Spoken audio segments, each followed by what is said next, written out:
വളരെ വേദനാജനകമായ ഒരു പരിഷ്കൃത സമൂഹത്തിന് ഉൾക്കൊള്ളാനാവാത്ത വിധമുള്ള ഒരു വാർത്തയാണ് മാധ്യമങ്ങൾ ഇന്ന് പുറത്തു വിട്ടിരിക്കുന്നത്. അത് മറ്റൊന്നുമല്ല, വളരെ വിദ്യാഭ്യാസവും ലോകപരിചയവും അതിലുമുപരി അമേരിക്കൻ പൗരത്വവും അവിടെ ജോലിയും ജീവിത സാഹചര്യങ്ങളും ഒക്കെയുള്ള രണ്ട് സഹോദരങ്ങൾ, കോട്ടയത്തിനടുത്ത് കിടങ്ങൂർ സ്വദേശികളായ രണ്ട് സഹോദരങ്ങൾ കന്യാകുമാരിയിൽ കടലിൽ ചാടി മരണപ്പെട്ടു എന്ന വാർത്തയാണ് മാധ്യമങ്ങളിലൂടെ നമ്മൾ കേൾക്കുക. മാധ്യമങ്ങൾക്കപ്പുറമായി മറ്റു പല മേഖലകളിലൂടെ പലതും പ്രചരിക്കുന്നുണ്ടെങ്കിലും അതിൽ നിന്നും മനസ്സിലാക്കാൻ പറ്റുന്ന ഒരു കാര്യം, അത് ഉൾക്കൊള്ളാൻ പറ്റാതെ പോയ ഒരു കാര്യമെന്ന് പറയുക, ഇത്രയും വിദ്യാഭ്യാസമുണ്ടായിരുന്ന, അറിവുണ്ടായിരുന്ന ഈ പെൺകുട്ടികള് എന്തിനു വേണ്ടിയാണ് ഇങ്ങനെയൊരു കടുങ്കൈ ചെയ്തത് എന്നത് ഒരു സമൂഹത്തിന്റെ മനസ്സാക്ഷിക്ക് നേരെ വിരൽ ചൂണ്ടുന്ന ഒരു ചോദ്യമായി അവശേഷിക്കുകയാണ്. ആത്മരക്ഷ തേടിയുള്ള ഒരു യാത്രയും ആ യാത്രയുടെ അവസാനം ഇരുകരങ്ങളും, അതായത് സഹോദരങ്ങള് അവരുടെ കരങ്ങൾ കൂട്ടിക്കെട്ടി അവർ പിരിയാതെ അവര് മരണത്തിലും ഒരുമിച്ച് കടന്നു പോകുന്ന ഒരു കാഴ്ചയാണ് ഇവിടെ നമ്മൾ കാണുക. പ്രിയപ്പെട്ട സഹോദരങ്ങളെ, ദൈവത്തിന്റെ വചനം, ഞാനാണ് വഴി, ഞാനാണ് സത്യം, ഞാനാണ് ജീവൻ എന്നരുളി ചെയ്ത യേശുക്രിസ്തു എന്ന സത്യത്തെ കണ്ടെത്താനാകാതെ ജീവിതം ഈ ചെറിയ പ്രായത്തിൽ നഷ്ടപ്പെടുത്തി ആത്മരക്ഷ നേടുവാനാണെന്ന് കരുതിപ്പോയത് ആത്മാവിന്റെ നഷ്ടമായി അവശേഷിക്കുമ്പോൾ, പ്രിയപ്പെട്ട ദൈവത്തിന്റെ ജനമേ, ആ സഹോദരങ്ങൾക്കുണ്ടായ ഈ അപകടം അല്ലെങ്കിൽ ഈ ഒരു ദുഃഖത്തിൽ പങ്കുചേർന്നുകൊണ്ട് ഇതിന്റെ പിന്നിൽ ഒരു കള്ളനുണ്ട്, ഒരു സാത്താനിക മണ്ഡലങ്ങള് നമ്മുടെ യൗവനങ്ങളെ തട്ടിക്കൊണ്ടുപോകുവാൻ നോക്കുന്ന ഈ പ്രവണതയ്ക്കെതിരെ ഇന്ന് ശബ്ദമുയർത്തിയില്ലെങ്കിൽ, പ്രിയപ്പെട്ട ദൈവത്തിന് ജനമേ, വരും ദിവസങ്ങളിലും എന്താ പറയുന്നത്, ഇതുപോലെയുള്ള പ്രതികൂല കാലാവസ്ഥകളെ നമ്മൾ നേരിടേണ്ടി വരും. വിശുദ്ധ ബൈബിൾ ഒരു സാധാരണ പുസ്തകമല്ല. അതിനകത്തുള്ള ഓരോ വചനങ്ങളും ദൈവ നിവേശിതമാണ്. അത് ദൈവത്തിന്റെ പരിശുദ്ധാത്മാവിനാൽ എഴുതപ്പെട്ടിട്ടുള്ളതും അത് സത്യവുമായതുകൊണ്ട് നമ്മുടെ മക്കള് ബൈബിൾ വായിക്കുവാനും പഠിക്കുവാനും ക്രിസ്തു എന്ന സത്യത്തെ കൂട്ടിമുട്ടാനുമുള്ള അവസരം നമ്മൾ ഉണ്ടാക്കി കൊടുക്കുന്നില്ല എങ്കിൽ വീണ്ടും നമ്മുടെ എന്താ പറയുക, സഭ അല്ലെങ്കിൽ സാധ്യതകള് വളരെ പ്രതികൂലമായി മുന്നോട്ട് കടന്നു പോകുമെന്നുള്ള തിരിച്ചറിവ് നമുക്കുണ്ടാകണം. വിശുദ്ധ മത്തായി എഴുതിയ സുവിശേഷം 16-ാം അധ്യായം അതിന്റെ 26-ാമത്തെ വാക്യത്തിൽ ദൈവത്തിന്റെ വചനം ഇങ്ങനെയാണ് നമ്മളോട് സംസാരിക്കുന്നത്: ഒരുവൻ ലോകം മുഴുവൻ നേടിയാലും സ്വന്തം ആത്മാവിനെ നഷ്ടപ്പെടുത്തിയാൽ അവൻ എന്തു പ്രയോജനം? ഒരുവൻ സ്വന്തം ആത്മാവിന് പകരമായി എന്തു കൊടുക്കുമെന്നാണ് ദൈവത്തിന്റെ വചനം ചോദിക്കുക. ആത്മരക്ഷ തേടി കടന്നുപോയ പ്രിയപ്പെട്ട സഹോദരങ്ങളുടെ ആത്മാവ് നഷ്ടമായാൽ ആർക്കാണ്, പ്രിയപ്പെട്ട ദൈവത്തിന്റെ ജനമേ, അതിന്റെ ഒരു ഉത്തരവാദിത്വം എന്ന് പറയുക? ആ സഹോദരങ്ങളുടെ ആത്മാവ് നഷ്ടമാകുവാനുള്ള കാരണം എന്താണ്? അല്ലെ, നമ്മള് വാർത്തകളിലൂടെയൊക്കെ എപ്പോഴും നമ്മൾ കേൾക്കുന്ന ഒരു വാക്കുണ്ട്, സിസ്റ്റം ശരിയല്ല, അല്ലെങ്കിൽ സിസ്റ്റത്തിന്റെ തകരാറുണ്ട്. ഇവിടെയും സിസ്റ്റത്തിന്റെ തകരാറെന്ന് പറഞ്ഞ് ഇത് തള്ളിക്കളയാനാവില്ല. പ്രിയപ്പെട്ട ദൈവത്തിന്റെ ജനമേ, ബൈബിള് വിശുദ്ധ മർക്കോസിന്റെ സുവിശേഷം 12-ാം അധ്യായം 24-ാമത്തെ വാക്യം നമ്മളെ പഠിപ്പിക്കുന്നത് യേശുക്രിസ്തു തന്നെ പറയുകയാണ്: വിശുദ്ധ ലിഖിതങ്ങളോ ദൈവത്തിന്റെ ശക്തിയോ അറിയാത്തത് കൊണ്ടല്ലേ നമുക്ക് തെറ്റുപറ്റുന്നത്. ഹല്ലേലൂയ. അറിവില്ല. വിശുദ്ധ ലിഖിതങ്ങൾ, ദൈവത്തിന്റെ വചനം അറിയത്തില്ല, ദൈവത്തിന്റെ വചനത്തിന്റെ ശക്തി എന്തെന്ന് അറിയത്തില്ല. അങ്ങനെ തെറ്റുപറ്റുവാനുള്ള കാരണമെന്ന് പറയുന്നത് വിശുദ്ധ ലിഖിതം അഥവാ ദൈവത്തിന്റെ വചനം, ബൈബിൾ എന്തെന്ന് അറിയില്ല. രണ്ടാമത്, ദൈവത്തിന്റെ ശക്തി എന്തെന്ന് അറിയത്തില്ല. അതുകൊണ്ട് എന്ത് ചെയ്തു? തെറ്റുപറ്റുവാനുള്ള കാരണം ഇതാണ് എന്ന് നമ്മൾ അറിയണം. അല്ലെങ്കിൽ ഇത് പഠിപ്പിച്ചു കൊടുക്കേണ്ട ആത്മീയ നേതൃത്വങ്ങള്, അല്ലെങ്കിൽ അതിന് ചുമതലപ്പെട്ട വ്യക്തിത്വങ്ങള്, ആ നേതൃത്വം പരാജയപ്പെടുന്നുണ്ടോ എന്ന് നമ്മൾ ചിന്തിച്ചു നോക്കണം. സൺഡേ സ്കൂളില് ദൈവം ആരെന്നും യേശു ആരെന്നും വചനം എന്തെന്നും പഠിപ്പിച്ചു കൊടുക്കുവാൻ നമുക്ക് സാധിക്കുന്നില്ല എങ്കിൽ ദൈവത്തിന്റെ പരിശുദ്ധാത്മാവിന്റെ സാന്നിധ്യം നഷ്ടപ്പെട്ട് തലമുറകൾ നഷ്ടമായി കൊണ്ടിരിക്കും. അതുകൊണ്ട് വിശുദ്ധ യോഹന്നാൻ എഴുതിയ സുവിശേഷം 8-ാം അധ്യായം അതിന്റെ 32-ാമത്തെ വാക്യം നമ്മളോട് ഇങ്ങനെ പറയുന്നുണ്ട്: നിങ്ങൾ സത്യം അറിയണം. സത്യം അറിയുമ്പോഴാണ് സ്വാതന്ത്ര്യം ലഭിക്കുക. സത്യം അറിയാതെ പോകുന്നത് ഒരു അടിമത്വത്തിന്റെ അല്ലെങ്കിൽ ഒരു പരാജയത്തിന്റെ കാരണമാകുന്നു എന്ന് ഇനിയും നമ്മൾ തിരിച്ചറിയുന്നില്ലെങ്കിൽ ഉറക്കം നടിക്കുന്നവരെ നമുക്ക് ഉണർത്താനാവില്ല. അതുകൊണ്ട് പ്രിയപ്പെട്ട ദൈവത്തിന്റെ ജനമേ, ഉറക്കം വിട്ടുണരുവാൻ, ഒരു ഉണർവിലേക്ക് സഭയും സമൂഹവും കുടുംബങ്ങളും കടന്നു പോകുവാൻ ഇന്ന് നമ്മൾ തയ്യാറായേ മതിയാകൂ. 2 കുഞ്ഞു മക്കളെയും കൊണ്ട് ട്രെയിനിന്റെ മുമ്പിൽ ചാടി എന്താ പറയാ, ഈ ലോകത്തു നിന്ന് നഷ്ടമായ ഒരു പെൺകുട്ടി, അല്ലെങ്കിൽ നമ്മൾ ഇങ്ങനെ ഒന്ന് ചിന്തിച്ചു നോക്കിക്കേ, 2 മക്കളെയും ചേർത്ത് പിടിച്ച് തന്റെ ജീവിതത്തിൽ മുന്നോട്ട് പോകാനാവുന്നില്ല എന്ന് കരുതിയ ഒരു നിസ്സഹായായ പെൺകുട്ടി, ഒരമ്മ ട്രെയിനിന്റെ മുമ്പിൽ തന്റെ കുഞ്ഞുങ്ങളെ ചേർത്ത് പിടിച്ച് മരണത്തിലേക്ക് കടന്നു പോയിട്ടും നമ്മൾ പഠിച്ചില്ല. വീണ്ടും 2 കുഞ്ഞു മക്കളെയും കൊണ്ട് പുഴയിൽ ചാടി മറ്റൊരു പെൺകുട്ടി മരിച്ചിട്ടും നമ്മൾ പഠിച്ചില്ല.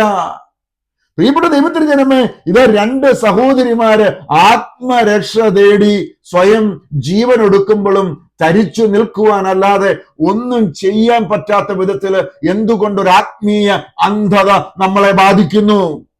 ഇനിയും പ്രിയപ്പെട്ട ദൈവത്തിന്റെ ജനമേ, ഇനിയും ഇതുപോലെയുള്ള സംഭവങ്ങള് നമ്മുടെ മുമ്പിൽ കടന്നു വന്നാലും നമ്മൾ പഠിക്കത്തില്ല. ഈ ഒരു സമൂഹത്തിൽ ഇന്ന് സാത്താനിക ശക്തികൾ അഴിഞ്ഞാടുമ്പോൾ ദൈവം ഈ ലോകത്ത് സ്ഥാപിച്ച കുടുംബവും സഭയും, അല്ലെങ്കിൽ ദൈവം സ്ഥാപിച്ച 2 ഇൻസ്റ്റിറ്റ്യൂഷൻ എന്ന് പറയുന്നത്, ഒന്ന് കുടുംബമാണ്, രണ്ടാമത്തേത് സഭയാണ്. ഈ 2 പ്രസ്ഥാനങ്ങളിലും, കുടുംബത്തിലും സഭയിലും പ്രതിസന്ധികൾ സൃഷ്ടിക്കുമ്പോ അതിന് ഉത്തരവാദിത്വമുള്ളവര് ഉറങ്ങുകയാണോ, ഉറക്കം നടിക്കുകയാണോ എന്ന് ഒരു ആത്മപരിശോധന നടത്തുന്നത് നല്ലതായിരിക്കും. ഇനിയും നഷ്ടം വരാൻ കാത്തിരിക്കുന്ന സമൂഹമേ, ഉണർന്ന് പ്രവർത്തിച്ചില്ലെങ്കിൽ ഇനിയും വലിയ വേദനകൾ നമ്മുടെ സമൂഹത്തിൽ കടന്നു വരാം. അത് ഒരുപക്ഷെ നമ്മുടെ കുടുംബത്തിൽ തന്നെ കടന്നു വരാനുള്ള സാധ്യതകൾ തള്ളിക്കളയാനാവത്തില്ല. ഹോസിയ പ്രവചനം 4-ാം അധ്യായം അതിന്റെ 6-ാമത്തെ വാക്യത്തിൽ പ്രവാചകൻ പറയുകയാണ്: അജ്ഞത നിമിത്തം എന്റെ ജനം നശിക്കുന്നു. ജനം നശിക്കുന്നത് ക്യാൻസറിലോ ട്യൂമറിലോ അപകടത്തിലോ അല്ല.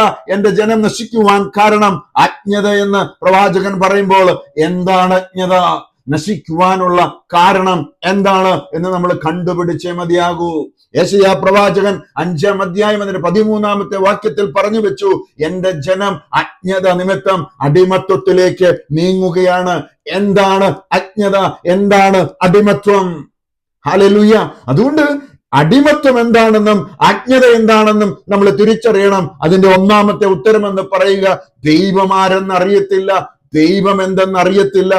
ഇസ്രായേൽ ജനത്തെ ഫറവോയുടെ അടിമത്വത്തിൽ നിന്നും രക്ഷിച്ച് വാഗ്ദത്ത ദേശത്തേക്ക് എത്തിക്കുവാൻ കരുത്തെടുത്ത ഒരു സത്യദൈവത്തെ അറിയത്തില്ല.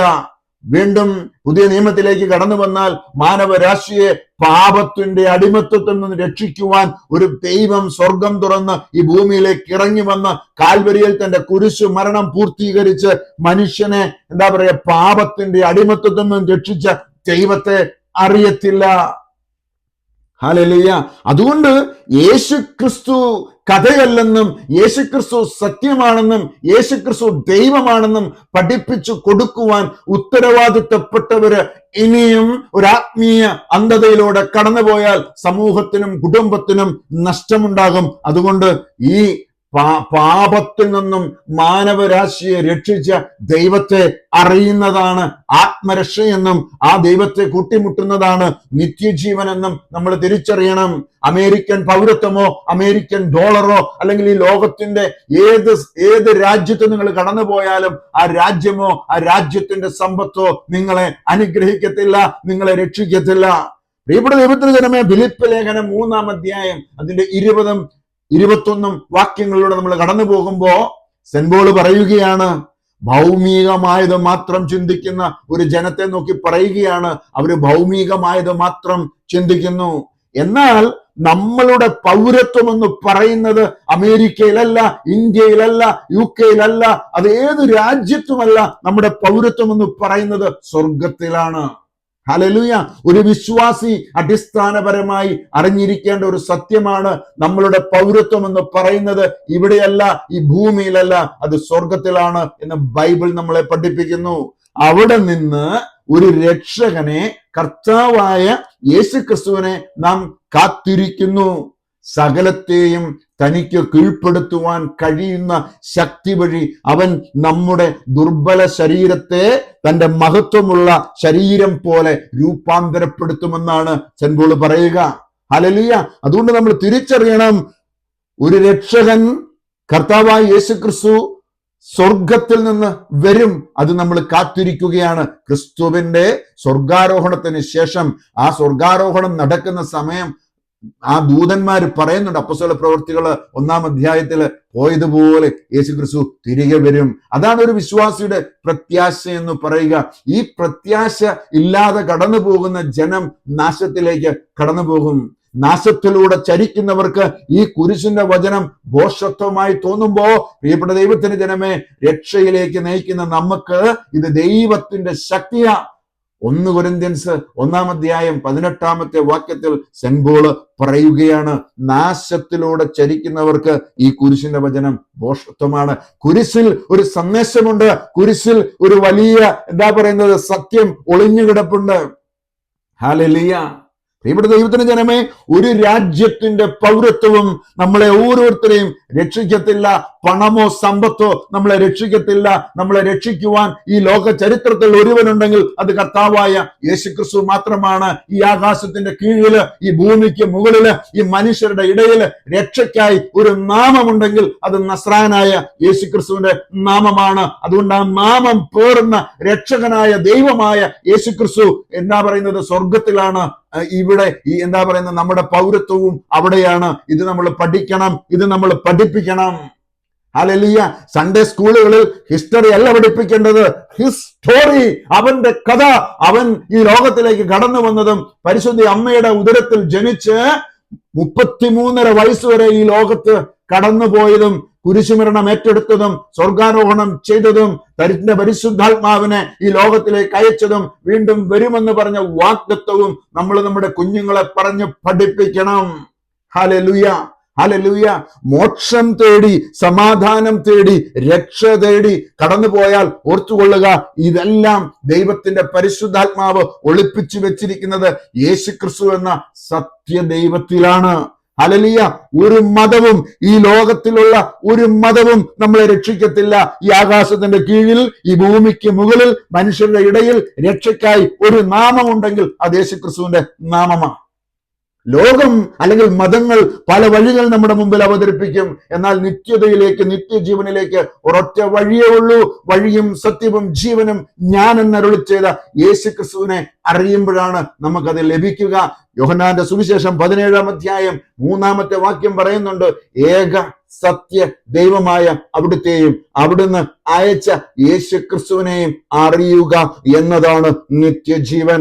അറിയണം, അറിവാണ് നിത്യജീവൻ. അങ്ങനെയെങ്കിൽ അജ്ഞത എന്ന് പറയുന്നത്, അറിവില്ലായ്മ എന്ന് പറയുന്നതാണ് നശിക്കുവാനുള്ള കാരണമായി ബൈബിൾ വ്യക്തമാക്കുക. യേശുക്രിസ്തു ഏക സത്യ ദൈവമാ, മറ്റൊരു ദൈവമില്ല എന്ന സത്യമാണ് പ്രിയപ്പെട്ട ദൈവത്തിന് ജനമേ നമ്മുടെ കുഞ്ഞുങ്ങളെ അല്ലെങ്കിൽ നമ്മുടെ തലമുറയെ നമ്മൾ പഠിപ്പിച്ചു കൊടുക്കേണ്ടത്. പുറപ്പാട് പുസ്തകം 20-ാം അധ്യായത്തിൽ 10 കൽപ്പന മോശയ്ക്ക് ദൈവം കൊടുക്കുമ്പം 1-ാമത്തെ കൽപ്പനയിൽ തന്നെ ദൈവം ഇങ്ങനെ പറഞ്ഞു, ഞാൻ അല്ലാതെ മറ്റൊരു ദൈവം നിനക്കുണ്ടാകരുത്. പ്രിയപ്പെട്ട സഹോദരങ്ങളെ, ഞാനല്ലാതെ മറ്റൊരു ദൈവം നിനക്കുണ്ടാകരുതെന്ന് പറയുമ്പോൾ ഞാനും ഞാനല്ലാത്തതും തമ്മിൽ ദൈവം ഒരു വേർതിരിവ് വെക്കുകയാണ്. അതുകൊണ്ട് യേശുക്രിസ്തു മാത്രമാണ് ഏക സത്യ ദൈവമെന്ന് പഠിപ്പിച്ചു കൊടുക്കുവാനുള്ള ആർജവം ഇന്ന് സഭയിൽ അല്ലെങ്കിൽ ആ നേതൃത്വ നിരയിൽ നിൽക്കുന്നവര് ഏറ്റെടുക്കണം, തയ്യാറാകണം. കാരണം യേശു ഏക രക്ഷകനാണ്, ഏക സത്യ ദൈവമാണ്. പല ദൈവങ്ങളിൽ ഒരു ദൈവമല്ല യേശുക്രിസ്തു. പല ദൈവങ്ങളുടെ പല പേരുകളിലുള്ള ഒരു പേരല്ല യേശുക്രിസ്തു. യേശുക്രിസ്തു മാത്രമാണ് സത്യ ദൈവവും നിത്യ ജീവനുമെന്ന് പഠിപ്പിക്കണം. ഈ സത്യം അറിഞ്ഞാൽ, ഈ സത്യം പഠിപ്പിച്ചാൽ സ്വാതന്ത്ര്യമാണ് നമ്മുടെ തലമുറയ്ക്ക് ലഭ്യമാവുക. Hallelujah, hallelujah. പകരം എന്താ പറയുന്നത്? കേസിലും വഴക്കിലും കോടതി വരാന്തയിലും കൂടെ നടന്നാൽ ജനം അന്ധകാരത്തിന്റെ ശക്തിയുടെ പിടിയിൽ അമർന്ന് നശിച്ചു പോകുമെന്നുള്ള തിരിച്ചറിവ് ഇനിയെങ്കിലും നമുക്ക് കിട്ടിയില്ലെങ്കിൽ, പ്രിയപ്പെട്ട ദൈവത്തിന്റെ ജനമേ, അത് വളർന്നു വരുന്ന ഒരു തലമുറയോട് കാണിക്കുന്ന ഒരു വലിയ എന്താ പറയുന്നത് ഉത്തരവാദിത്വമില്ലായ്മയായി മാറും. നഷ്ടപ്പെട്ടു പോകുന്ന ആത്മാക്കളെ കുറിച്ച് ഭാരമില്ലാതെ പണത്തിനു വേണ്ടിയും അധികാരത്തിനു വേണ്ടിയും സുഖലോലുപതയിലും കഴിഞ്ഞുകൂടിയാൽ കണക്ക് കൊടുക്കേണ്ടത് ഒരു സാധാരണ ജനമായിരിക്കുകയില്ല.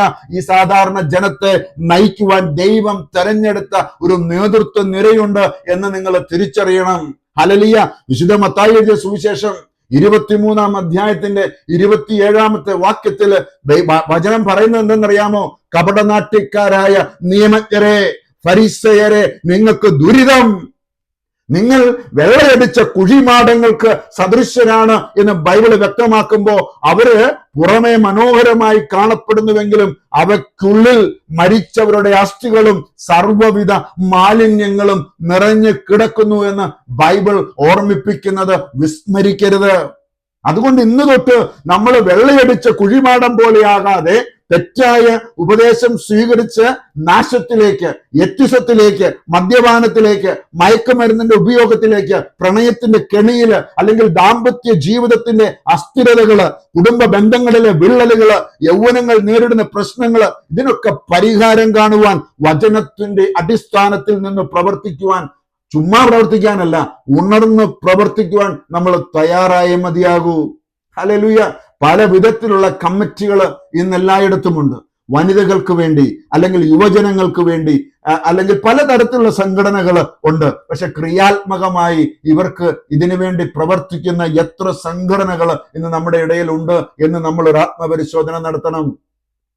ഉള്ള സംഘടനകൾക്ക് റീൽസ് എടുക്കാനും, അതുപോലെ തന്നെ DJ പാർട്ടി സംഘടിപ്പിക്കുവാനും, വിനോദയാത്ര സംഘടിപ്പിക്കുവാനും, പോകുന്ന വഴിയിൽ മദ്യപിക്കുവാനും ചീട്ടുകളിക്കുവാനും ഒക്കെ മുന്നിട്ടിറങ്ങി കടന്നു പോകുമ്പോൾ അടുത്ത തലമുറയും ഇത് കണ്ടാണ് പഠിക്കുന്നത് എന്ന് നിങ്ങൾ ഓർത്തുകൊള്ളുക. നിങ്ങൾ കാണിക്കുന്ന ഓരോന്നും കണ്ടും വളർന്നും നിങ്ങൾ പറയുന്നത് സംഭവിക്കുന്നത് പോലെ നാശത്തിന്റെ വഴിക്ക് നമ്മൾ തന്നെ വഴികാട്ടികളാകരുത്. ഈ കഴിഞ്ഞ നാളിൽ എന്താ പറയുന്നത്, ഈ അടുത്ത സമയത്ത് ഒരു റീൽസ് കണ്ടു.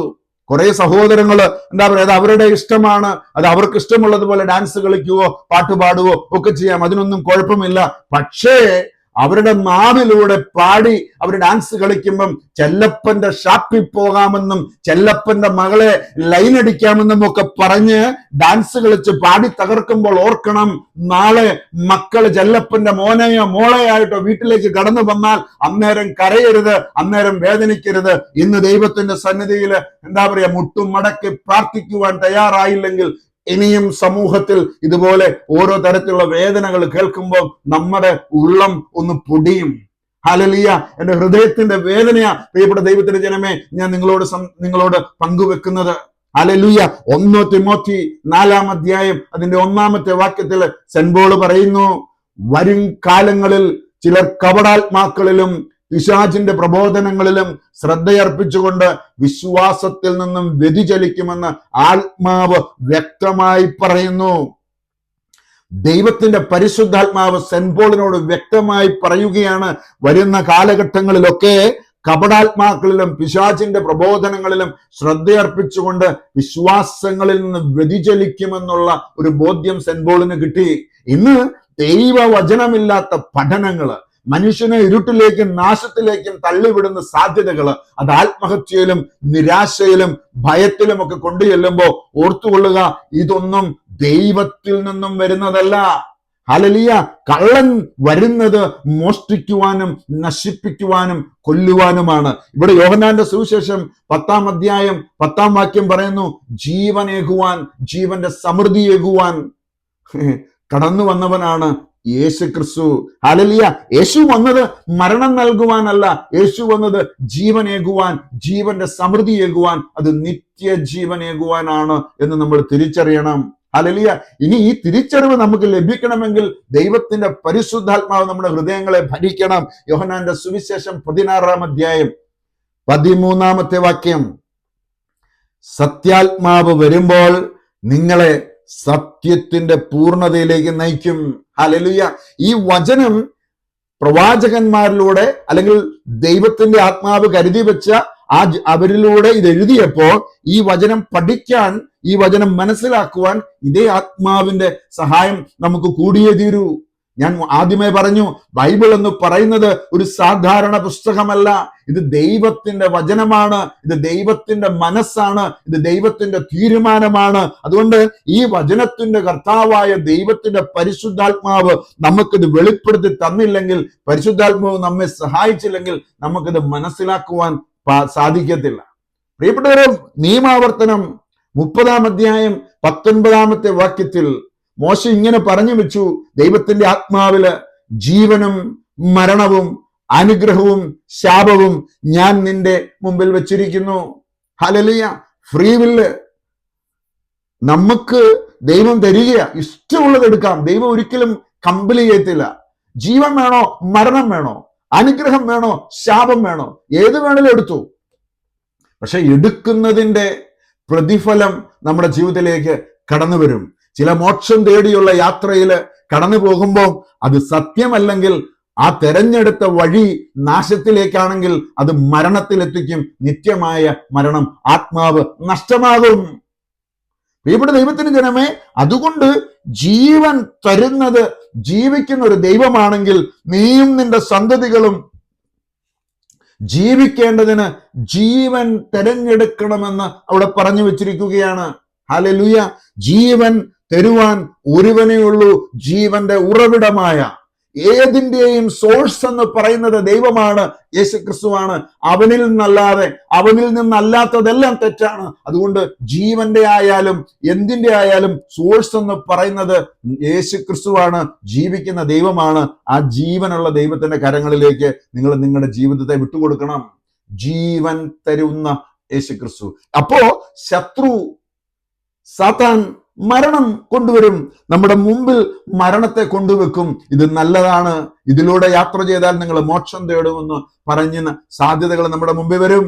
ഇവിടെ ദൈവത്തിന് ജനമേ, ഞാനല്ലാതെ മറ്റൊരു ദൈവമില്ല എന്ന് പഠിപ്പിച്ചത് ജീവനുള്ള ഒരു ദൈവമാ, അസഹിഷ്ണുവായ ഒരു ദൈവം, വാഗ്ദാനങ്ങളിൽ വിശ്വസ്തനായ ഒരു ദൈവം. അതുകൊണ്ട് നമുക്ക് ദൈവം ജീവനോ മരണമോ അനുഗ്രഹമോ ശാപമോ എന്തു വേണമെങ്കിലും നിങ്ങൾക്ക് എടുക്കാം. പക്ഷെ എടുക്കുന്നത് അതിൻ്റെ ആ ഒരു ഫലം നമ്മുടെ ജീവിതത്തിലേക്ക് നമുക്ക് കിട്ടും.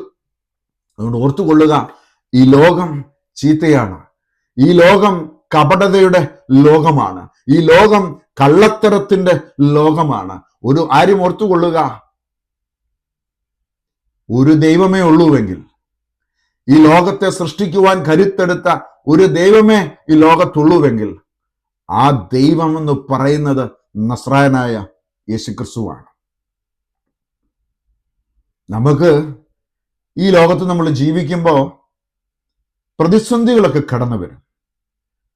ചിലതൊക്കെ വിശ്വസിക്കാനും അവിശ്വസിക്കാനും ഒക്കെ നമുക്ക് സാധ്യതകൾ വരും. നിരാശയും പ്രതീക്ഷയില്ലാത്ത സാധ്യതകളും ഒക്കെ നമ്മുടെ ജീവിതത്തിൽ കടന്നു വരും. പക്ഷേ ഈ സത്യത്തെ കൂട്ടിമുട്ടുന്ന, യേശുക്രിസ്തുവിനെ കൂട്ടിമുട്ടുന്ന ഒരാൾ പോലും നഷ്ടമാകത്തില്ല. അതുകൊണ്ട് ഇന്ന് വേദനയിലാണോ നിങ്ങൾ അസ്വസ്ഥതയിലാണോ, നിങ്ങൾക്ക് സന്തോഷമില്ലെന്ന് തോന്നുന്നുണ്ടോ, എത്ര കഷ്ടപ്പെട്ടിട്ടും നിങ്ങളുടെ ജീവിതത്തിൽ ഒരു വിജയം കണ്ടെത്താൻ നിങ്ങൾക്ക് പറ്റുന്നില്ലെന്ന് തോന്നുന്നുണ്ടോ? പ്രിയപ്പെട്ടവരെ, കർത്താവ് പറയുക, മത്തായിയുടെ സുവിശേഷം 11:28, അധ്വാനിക്കുന്നവരും ഭാരം വഹിക്കുന്നവരുമായ നിങ്ങൾ എല്ലാവരും എൻ്റെ അടുക്കൽ വരുവേൻ, ഞാൻ നിങ്ങളെ ആശ്വസിപ്പിക്കാം. ഞാൻ നിങ്ങളെ ആശ്വസിപ്പിക്കാം എന്ന് പറയുന്ന ഒരു ദൈവം നമ്മുടെ മുമ്പിലുള്ളപ്പോ, പ്രത്യാശയില്ലാത്തവര്, ഹൃദയം തകർന്നവര്, വിഷമഘട്ടങ്ങളിലൂടെ കടന്നു പോകുന്നവര് യേശുക്രിസ്തുവിന്റെ അടുക്കലേക്കൊന്ന് കടന്നുവാ. ആത്മഹത്യ ഒന്നിനും ഒരു പരിഹാരമല്ല.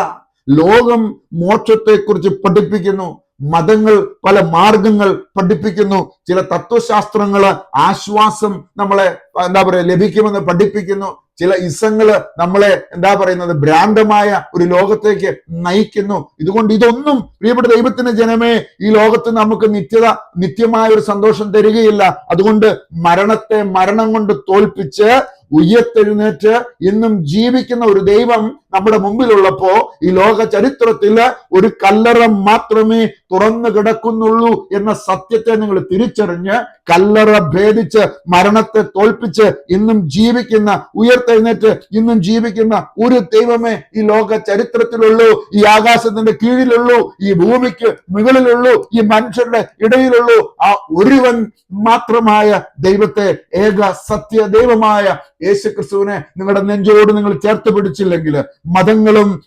ഇസങ്ങളും ഒന്നും നിങ്ങളെ രക്ഷിക്കാനാവില്ല എന്ന തിരിച്ചറിവ് നിങ്ങൾക്ക് ഇല്ലെങ്കിൽ, രക്ഷയ്ക്കായി സ്വർഗം തുറന്ന് ഇറങ്ങി വന്നത് സകല ജനത്തിനും വേണ്ടിയുള്ള വലിയ സന്തോഷത്തിന്റെ സദ്വാർത്തയായി നിങ്ങൾക്കായി ഒരു രക്ഷകൻ എന്ന് ബെത്ലഹേമിൽ ജനിച്ചിരിക്കുന്നു എന്ന് ദൂതൻ വിളിച്ചു പറഞ്ഞ ആ വലിയ സന്തോഷത്തിന്റെ സദ്വാർത്ത, ഹല്ലേലൂയ, ആ വാർത്ത എന്ന് പറയുന്നത് നസ്രായനായ യേശുക്രിസ്തുവിനെ കുറിച്ചാണ്. ഒരു രക്ഷകൻ സ്വർഗം തുറന്നിറങ്ങി വന്നത് എന്നെയും നിങ്ങളെയും രക്ഷിക്കുവാനും അവന്റെ ഒപ്പം നിത്യതയിലേക്ക് കൊണ്ടുപോകുവാനുമാണ്. അതുകൊണ്ട് യേശുക്രിസ്തുവിൽ വിശ്വസിക്കുന്ന ഒരുവൻ പോലും നശിച്ചു പോകാതെ നിത്യജീവൻ പ്രാപിക്കുമെന്ന് നിങ്ങൾ വിശ്വസിക്കണം. കാൽവരിയിൽ തന്റെ സ്വന്തം ശരീരത്തിൽ ലോകത്തിന്റെ മുഴുവൻ പാപവും ചുമന്നു നീക്കുന്ന ദൈവത്തിന്റെ കുഞ്ഞാട് കാൽവരിയിൽ യാഗമായി സാത്താന്റെ തലയെ തകർത്തെറിഞ്ഞുകൊണ്ട് നമുക്കെതിരെ വിധി പ്രസ്താവിച്ച സകലതിനെ തകർത്ത് കുരിശിൽ തന്റെ കുരിശുമരണത്തിലൂടെ വിജയം പ്രഖ്യാപിച്ച്, തന്റെ രക്തം ചിന്തി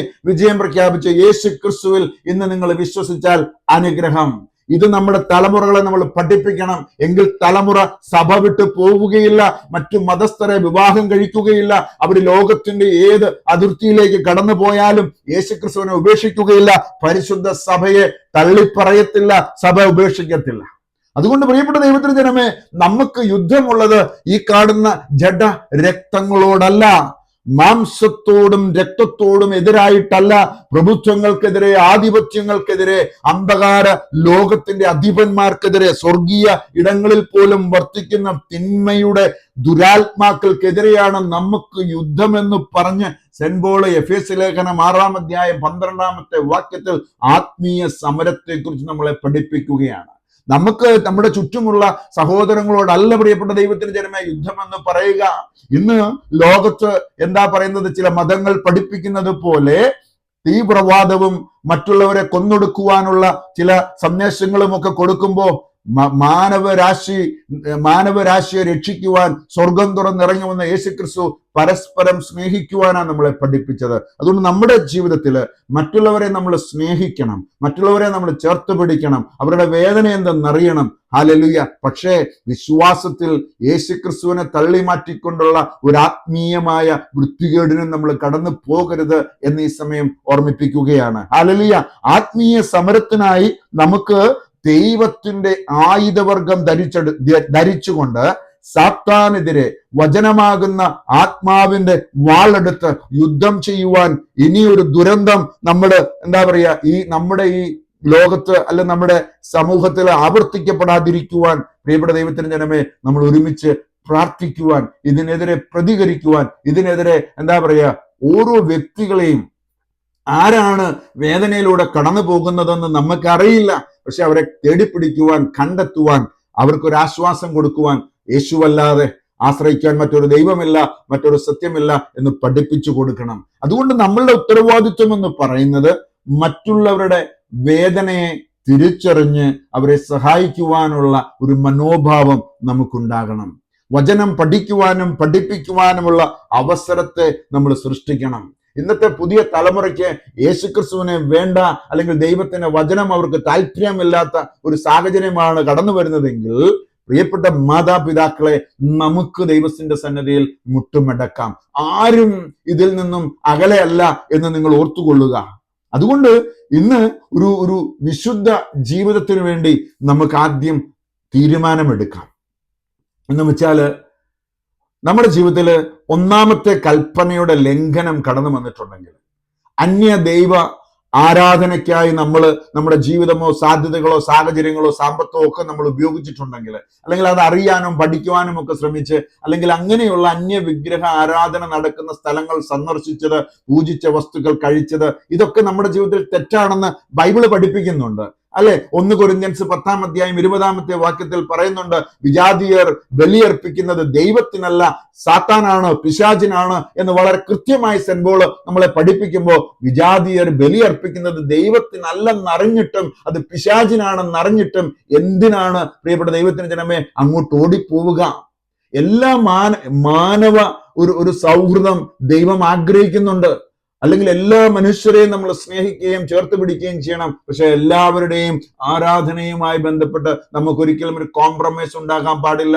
നമുക്ക് വേണ്ടി നിങ്ങൾ എൻ്റെ നാമത്തിൽ ഒന്നിച്ചു കൂടുമ്പോൾ എൻ്റെ ഓർമ്മയ്ക്കായി ഇത് ചെയ്യുവില്ലെന്ന് പറഞ്ഞ് തന്റെ തിരുശരീര രക്തങ്ങളെ വാഴ്ത്തി വിശുദ്ധീകരിച്ച് നമുക്ക് നന്ന പരിശുദ്ധ കുർബാനയെ അവഹേളിച്ചുകൊണ്ട് നമുക്കൊരിക്കലും ഒരു ആത്മീയമായ വൃത്തികേട് നമ്മുടെ ജീവിതത്തിൽ ഉണ്ടാകരുത്. അതുപോലെ ദൈവം നമുക്ക് നൽകിയ ലൈംഗികത, സ്ത്രീ പുരുഷ വ്യത്യാസം എന്ന് പറയുന്നത് ദൈവത്തിന്റെ തീരുമാനമാണ്. അത് എന്താ പറയുക, അടുത്ത തലമുറയെ സൃഷ്ടിക്കുവാനുള്ള ഒരു ഉത്തരവാദിത്വം ദൈവം നമുക്ക് തരുന്നതാണ്. അതുകൊണ്ട് ഏതെങ്കിലും തരത്തിൽ ലൈംഗികത, അത് സ്ത്രീത്വമായാലും പുരുഷത്വമായാലും, അത് വിവാഹ ജീവിതത്തിന് മുമ്പ് മലിനമാക്കി, എന്താ പറയുന്നത്, നമ്മുടെ ലൈംഗികത മലിനമാക്കി, വിവാഹ ജീവിതത്തിന് മുമ്പ് ലൈംഗികത മലിനമാക്കി, ആ മലിനതയോടുകൂടി വിവാഹ ജീവിതത്തിലേക്ക് പ്രവേശിച്ച് കുഞ്ഞുങ്ങളെ നമ്മൾ സൃഷ്ടിച്ചിട്ടുണ്ട് എങ്കിൽ ഇന്ന് ദൈവത്തിന്റെ മുമ്പിൽ നമ്മൾ മുട്ടുമടക്കണം. കാരണം നമ്മിലൂടെ ആ അശുദ്ധിയെ നമ്മൾ നമ്മുടെ സ്പേമിലൂടെ അടുത്ത തലമുറയിലേക്ക് കടത്തി വിട്ടിട്ടുണ്ടെങ്കിൽ അതിന്റെ പിന്നിൽ പ്രവർത്തിക്കുന്ന അന്ധകാരത്തിന്റെ ശക്തിയെ നമ്മൾ തിരിച്ചറിയണം. ഹല്ലേലൂയ. അതുകൊണ്ട് ആത്മീയമായി വിശുദ്ധിയില്ലാതെ മക്കളെ ജനിപ്പിച്ചിട്ടുണ്ട് എങ്കിൽ ഇന്ന് ദൈവത്തിന്റെ സന്നിധിയിൽ ക്ഷമ ചോദിച്ച് പ്രാർത്ഥിച്ച് പറ്റുമെങ്കിൽ ഒരു കുമ്പസാരം എടുക്കുന്നത് നല്ലതാണ്. ഹല്ലേലൂയ. അബോർഷൻ, വെറുപ്പ്, നമ്മുടെ ജീവിതത്തിൽ വന്നതെല്ലാം കർത്താവിന് മുമ്പിൽ വിട്ടുകൊടുത്തേ മതിയാകൂ. അന്യ വിഗ്രഹ ആരാധനകള്, പൂജകള്, കർമ്മങ്ങള് ഏതെങ്കിലും തരത്തിൽ നമ്മുടെ ജീവിതത്തിൽ സംഭവിച്ചിട്ടുണ്ടെങ്കിൽ കുമ്പസാരിച്ച് ദൈവസന്നിധിയിൽ മാപ്പ് ചോദിച്ച് നമ്മൾ പ്രാർത്ഥിച്ചേ മതിയാകൂ. സഭയ്ക്കെതിരെ, വൈദികർക്കെതിരെ, മാതാപിതാക്കൾക്കെതിരെ, ഇല്ലേ, ഏതെങ്കിലും തരത്തിൽ നമ്മുടെ ജീവിതത്തിൽ തെറ്റുകൾ സംഭവിച്ചിട്ടുണ്ടെങ്കിൽ നമുക്ക് കർത്താവിന്റെ മുമ്പിൽ നമുക്ക് ക്ഷമ ചോദിക്കാം. കാരണം തലമുറകൾ നഷ്ടമാകരുത്. നമ്മളുടെ ഉത്തരവാദിത്വം മറന്ന് പരസ്പരം പോരടിച്ച് സാത്താന് കയറി മേയാനുള്ള ഒരു അവസരം നമ്മളായിട്ട് ഉണ്ടാക്കി കൊടുക്കരുത്. പ്രിയപ്പെട്ട ദൈവത്തിന് ജനമേ, യാക്കോബിന്റെ ലേഖനം 4-ാം അധ്യായം അതിന്റെ 7-ാമത്തെ വാക്യത്തിൽ ബൈബിൾ ഇങ്ങനെ പറയുന്നു, ആകയാൽ ദൈവത്തിന് വിധേയരാകുവിൻ, പിശാചിനെ ചെറുത്തു നിൽക്കുവിൻ, അപ്പോൾ അവൻ നിങ്ങളിൽ നിന്നും ഓടി അകന്നുകൊള്ളുമെന്നാണ് ബൈബിള് പറയുക.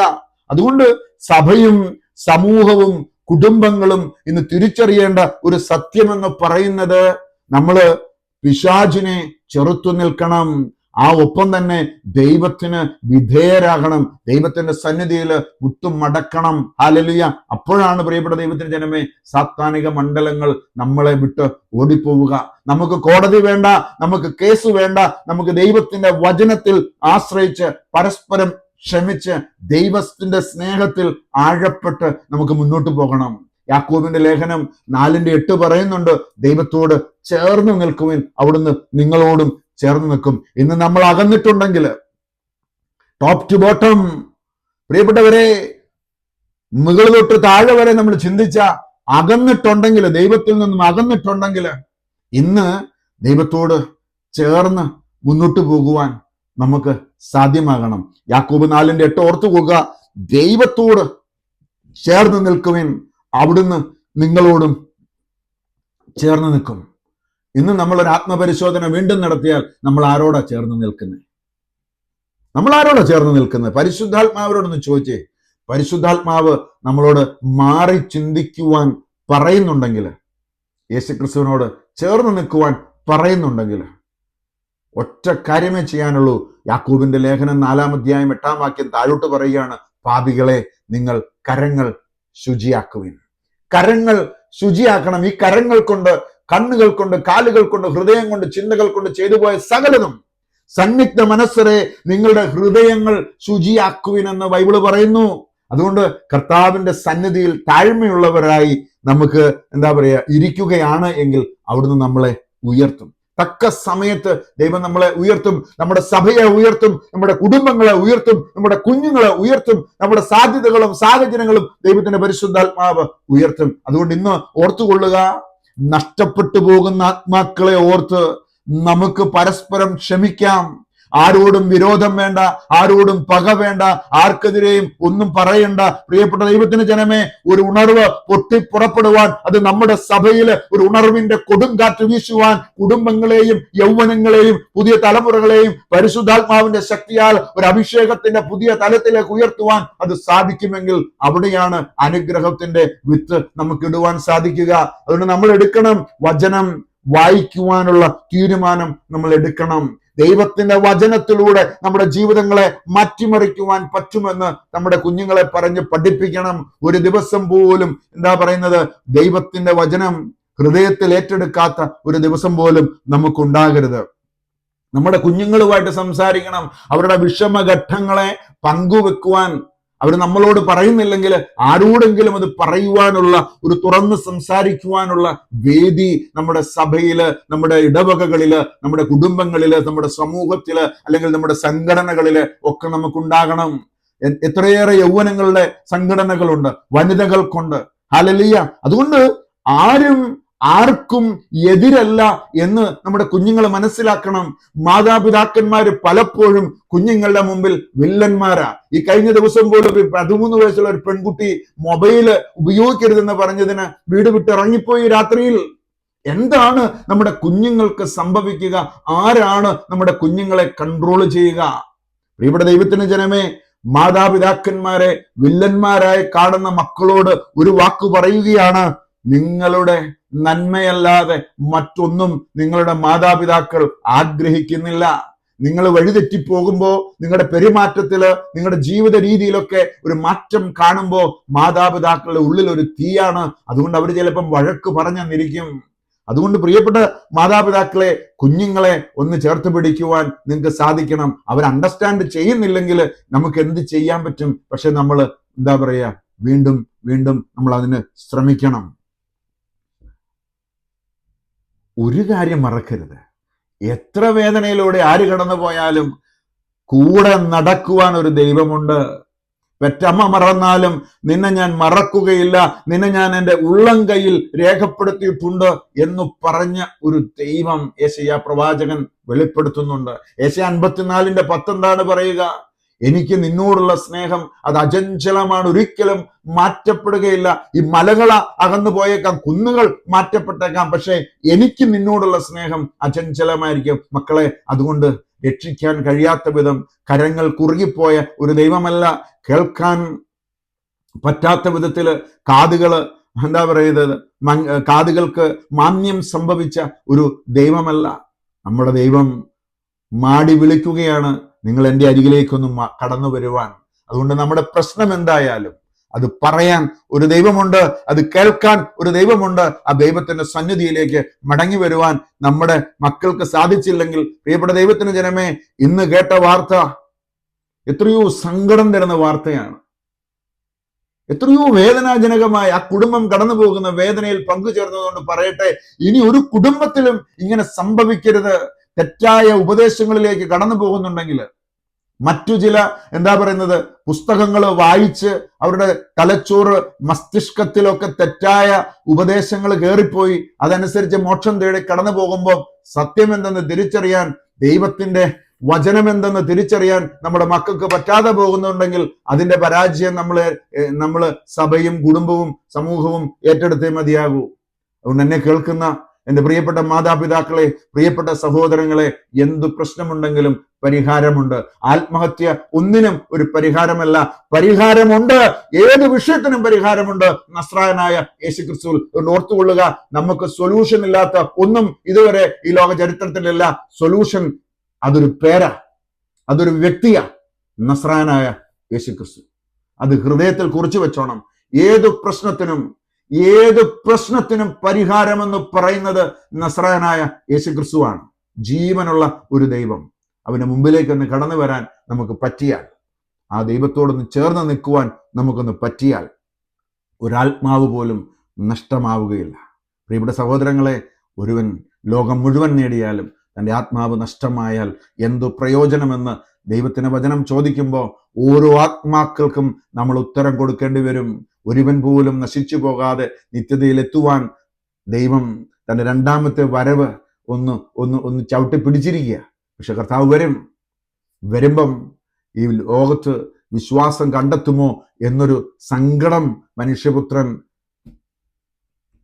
ബൈബിൾ വായിച്ചാൽ നമുക്കത് മനസ്സിലാകും, രേഖപ്പെടുത്തിയിട്ടുണ്ട്. അതുകൊണ്ട് നമ്മുടെ ജീവിതത്തിൽ പ്രിയപ്പെട്ട ദൈവത്തിന് ജനമേ, ഒരു ഉണർവിൻ്റെ കൊടുങ്കാറ്റ് സഭയിൽ, കുടുംബങ്ങളിൽ, സമൂഹത്തിൽ, യൗവനങ്ങളിൽ, നമ്മുടെ ഇടയിൽ പടർന്ന് പന്തലിക്കുവാൻ, അതൊരു വലിയ കാറ്റായി, ഒരു വലിയ അഭിഷേകത്തിൻ്റെ തീക്കാറ്റായി മാറുവാൻ നമുക്ക് ഒരുമിച്ച് പ്രാർത്ഥിക്കാം. ദൈവത്തിൻ്റെ പരിശുദ്ധാത്മാവ് ഇനിയൊരു വേദനാജനകമായ ഒരു വാർത്ത നമ്മുടെ ഇടയിലേക്ക് കൊണ്ടുവരാതിരിക്കുവാൻ, സാത്താനോട് യുദ്ധം ചെയ്യുവാൻ ദൈവത്തിൻ്റെ വചനത്തെ നമ്മുടെ നെഞ്ചോട് ചേർത്ത് പിടിക്കാം. ദൈവത്തിൻ്റെ പരിശുദ്ധാത്മാവ് എല്ലാവരെയും അനുഗ്രഹിക്കട്ടെ എന്ന് പ്രാർത്ഥിക്കുന്നു. പിതാവിൻ്റെയും പുത്രൻ്റെയും പരിശുദ്ധാത്മാവിൻ്റെയും നാമത്തിൽ തന്നെ. അമേൻ.